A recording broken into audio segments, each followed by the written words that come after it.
Greetings to all, this is Jenny Silubiano. This is Nelling Domain.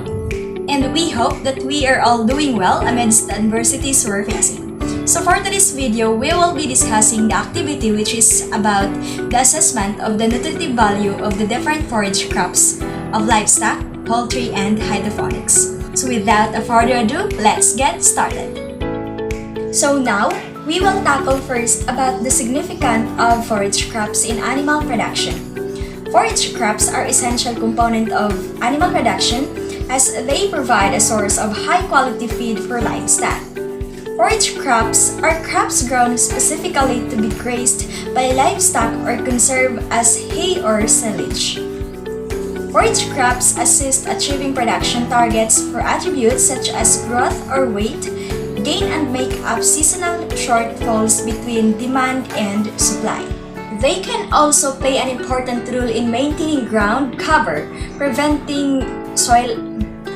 They can also play an important role in maintaining ground cover, preventing erosion, accumulating nitrogen in the soil, and improving land condition.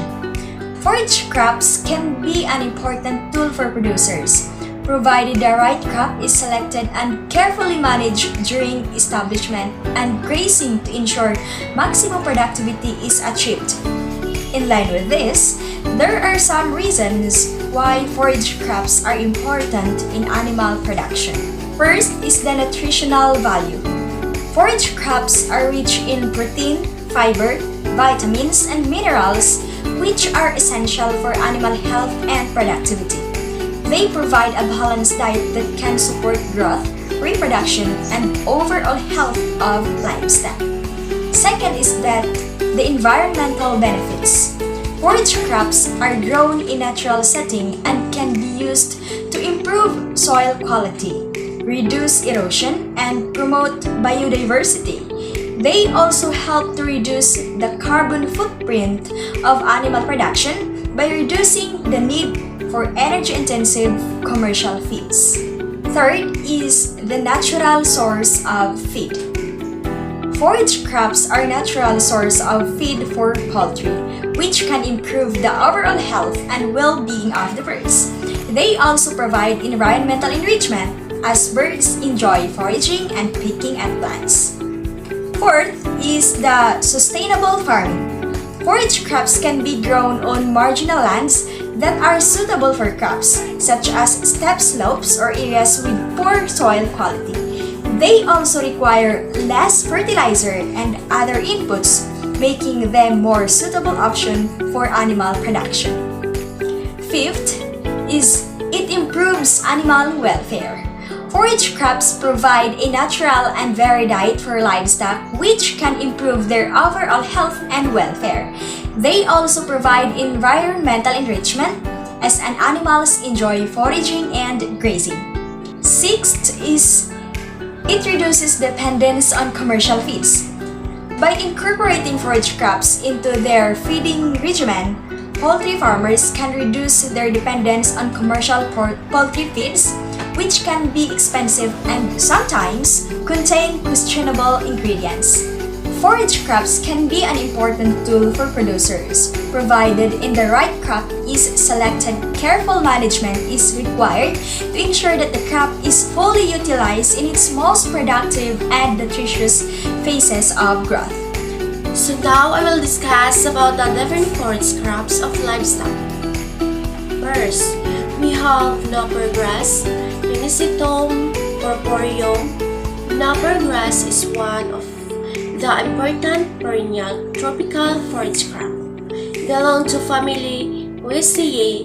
It is also called Oganta grass or elephant grass. It is native to Africa but is now grown in many tropical countries. Knobber grass is also used in integrated pest management strategy as small crop mainly in maize and sorghum producing areas. Knobber grass is grown along maize or sorghum in rows or in borders to reduce the stem borer population. So it is also commonly grown in borders of many crops as windbreak and firebreak because of its high moisture content, 80%. Napper grass present a unique opportunity for fractionation into solid and liquid streams, where the extruded cellulosic fibers can serve as a substrate for biofuel production, and the nutrients-rich juice can serve as a substrate for co-product generation. The fresh grass, having a dry matter content of 21.4%, average 1.8% digestible crude protein, and 14.0% total digestible nutrients, or 8.5 and 65.7% respectively on a moisture-free basis. Second is stargrass, Cynodon listostatus. Stargrass is a perennial as African. Native grass can easily crowd pastures, grasses, and legumes.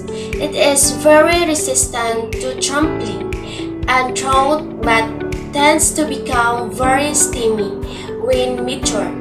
Above average in crude protein, young stock are released by goats. It responds well to fertilization, and weed cutting is easily established. Stargrass is most nutritious when grazed every 4 to 5 weeks.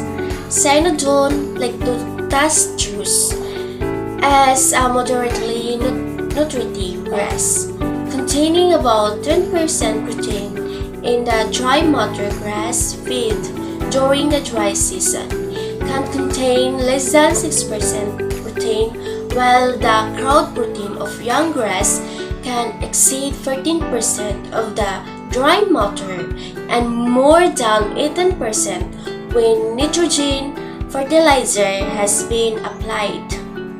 Third is Guinea grass. This is an African native grass that grows of a wide range of soil but is better suited to medium to the highly fertile soil. It responds well to high levels of nitrogen fertilization like the napper grass. It cannot tolerate waterlogging.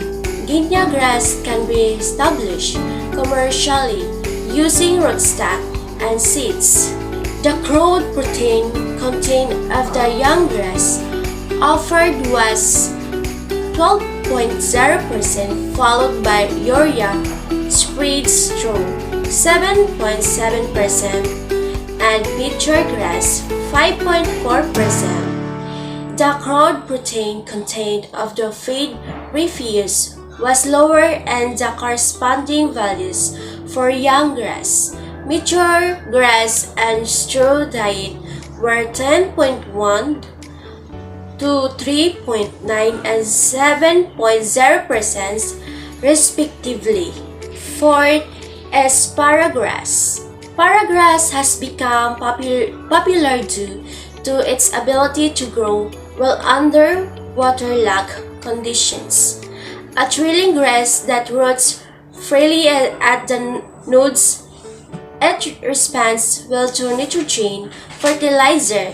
It is best suited for low flat lands and where poor drainage is a problem. Paragrass is a common weed in irrigation channels and drainage ditches. Paragrass has a variable nutritional value with protein content in the 7 to 10% dry matter range. Dry and old forage can contain as little as 3 to 4% protein, but protein contents higher than 20% dry matter have been recorded. Fifth is ipil. This is a perennial scrub or 3. Ipil-ipil definition, a fast-growing tropical tree of the legume family that is a source of fertilizer, animal feed, and timber. Ipil-ipil leaves are bipinnate with white head and flourished skin. It is recommended as a fodder crop for backyard goat raising. Leucocephala is an important source of animal feed because it is rich in protein, essential amino acids, minerals, carotenoids, and vitamins. Leucocephala leaves contain crude fiber by 6.15%, cellulose by 12.56%, hemicellulose by 8.34%, tannins by 4.5%, and mimosine by 2.2%. Number 6 is Timothy grass. Timothy grass is a tall, very robust perennial grass characterized by its long, cylindrical flower heads. It grows in clumps and can reach over a meter height. Timothy grass, a clump-forming perennial grass introduced from Europe, is a rather tall species, sometimes reaching more than 5 feet in height. High-quality Timothy grass contains a moderate amount of protein, usually testing at approximately 8% protein. It has a consistent and balanced ratio of the calcium to phosphorus, and Timothy grass has a low to moderate calorie content. Timothy grass is also a rich source of fiber. Like other forage crops, the dry matter content of Timothy grass is important to consider when harvesting and storing it for livestock feed. Higher dry matter content generally indicates a greater concentration of nutrients and energy in the feed, while lower dry matter content can result in a wetter, lower quality feed that is more prone to spoilage. It is worth noting that the optimal stage of maturity for harvesting Timothy grass for hay or silage is before the seeds heads emerge, as the nutritive value of the forage declines rapidly once the plant begins to produce seeds heads. 7. Rhodes grass is a warm season perennial grass that is native to Africa but is widely grown in tropical and subtropical regions around the world. It is a valuable forage crop for livestock, particularly in areas with low rainfall and poor soils. Rhodes grass is known for its ability to tolerate drought, heat, and grazing pressure, making it a popular choice for pasture and high production.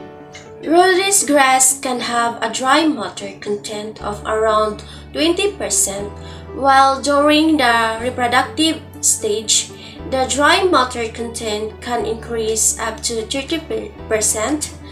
The dry matter content can also be affected by weather conditions, with lower levels observed during periods of high rainfall.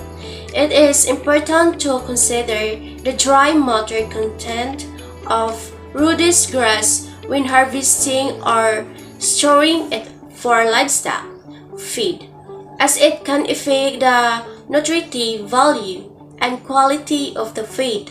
Higher dry matter content generally indicates a greater concentration of nutrients and energy in the feed, while lower dry matter content can result in a wetter, lower quality feed that is more prone to spoilage.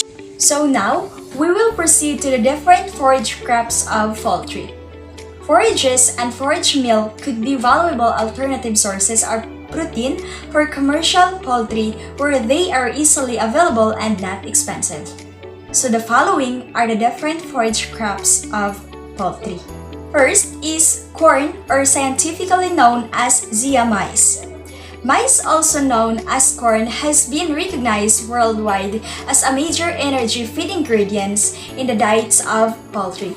Its major nutritional limitation has been the low protein content and poor protein quality, which necessitates the use of expensive, high-protein supplements or synthetic amino acids such as lysine in diets containing large proportion of maize. Corn is the easiest grain for chickens to digest and is low in fiber. Yellow corn then is the variety typically used in feed. Nutrient content of ground corn varies from variety to location and year to year. But recent averages suggest that the corn has about 1,520 kilocalories per pound of energy for poultry. It also has an average of 7.5% crude protein. Second is sunflower, or scientifically known as helianthus. Sunflower is a common oilseed. Whole sunflower seeds can be included in broiler diets at levels of 15% to 20% of the diet content. Sunflower seed meal is a byproduct of oil extraction from sunflower seeds. Solvent extraction is a more effective means of oil extraction than mechanical extraction. The mechanical screw press method of oil extraction results in a high oil sunflower seed meal. Research suggests that sunflower seed meal is high in oil can constitute up to 28% to 30% of a broiler diet with no adverse effects on growth or feed efficiency. Third is the amaranth, or scientifically known as amaranthus. Technically, amaranth is not a true cereal grain. It is sometimes called a pseudo grain, an herb, or even a vegetable. Amaranth seeds are unusually high in protein for non-legume, up to 14% to 16% crude protein. The protein also has a well-balanced amino acid profile and is high in essential amino acid lysine. Amaranth seeds are said to have more balanced levels of essential amino acids than other grain options. Corn, the most commonly used energy source in poultry diets, has the relative high levels of leucine but is low in lysine and tryptophan. Amaranth seeds have nearly twice the lysine content of wheat and 3 times that of corn. In fact, the levels of lysine in amaranth seeds are similar to those in milk. Amaranth is also high in methionine. Raw amaranth cannot be included in broiler diets at proportions above 20%. Heat-treated amaranth, however, can comprise up to 40% of a broiler diet. Treated amaranth can also be included in diets of laying hens at proportions up to 40% without adversely affecting the production performance. Dried amaranth leaves can also be fed to chickens. The leaves are relatively high in protein up to 25% and methionine. Fourth is the sorghum, or scientifically known as Sorghum bicolor L. The sorghum plant's botanical name is Sorghum bicolor L. Is a member of Poaceae family. It is a perennial tropical zephyr grass capable of growing beyond physiological maturity of the grain. The hybrids available for grain production may be either determined or indeterminate in setting the number of tillers for grain production. Although they can vary, most hybrids grow to 1 meter in height. New varieties of grain sorghum are an excellent source of protein and energy for broilers, egg layers, turkeys, and waterfowl. Because sorghum is often grown in areas where water resources are limited, Sorghum production requires fewer environmental resources. Thus, some users of grain sorghum consider it to have less environmental impact compared to grain requiring larger allotments of moisture and fertilizer.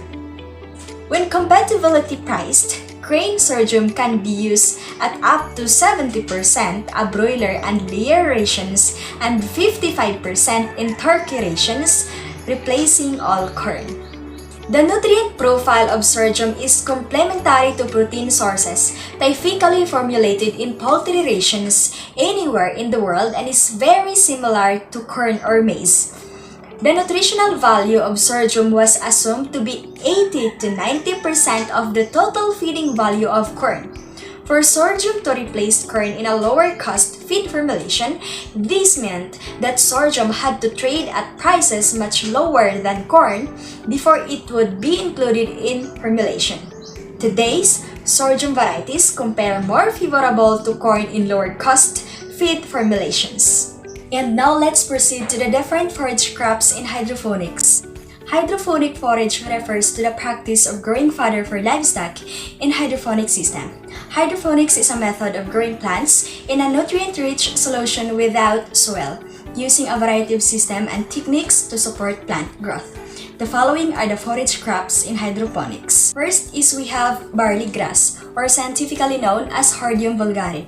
Barley grass is a popular hydroponic forage crop that is rich in nutrients such as protein, fiber, and vitamins. It can be grown in hydroponic system using barley seeds, water, and nutrients. The crop can be harvested after 7 to 10 days of growth and is ideal for feeding the livestock such as cattle, sheep, and goats. Then we also have the raygrass, or scientifically known as Lolium perenne. Raygrass is a cool-season grass that is commonly used as forage crop for livestock. Raygrass can also be grown in hydroponic system to produce high-quality forage for livestock. Hydroponic raygrass has several advantages over traditional field-grown forage, including the ability to produce high-quality forage year-round regardless of weather conditions. And now let's proceed to the importance of dry matter intake, or DMI, in ruminant. Dry matter intake, or DMI, is very important in ruminants as it directly affects their productivity and overall health. Ruminants such as cattle, sheep, and goats are able to digest and utilize fibrous plants material through a process of fermentation in their rumen. This process requires a large volume of feed intake, particularly dry matter. To maintain a healthy rumen environment and support the growth and activity of beneficial microorganisms that break down the feed. So the dry matter intake, or DMI, is the amount of feed an animal consumes on a dry matter basis, and it's an important consideration when planning diets for goats and cattle. So here is an example for the dry matter intake of goats. There are 20 goats, each is 70 kilograms. So the food intake per day is 4%. So the computation is that 0.04 times 70 is equal to 2.8, and 2.8 times 70 is equal to 196, and 196 times 20 is equal to 3,920 kilograms. Therefore, the 20 goats, which are 70 kilograms each, needs 3,920 kilograms of daily dry matter intake. That ends up with the discussion. Thank you so much for watching. Keep safe and God bless.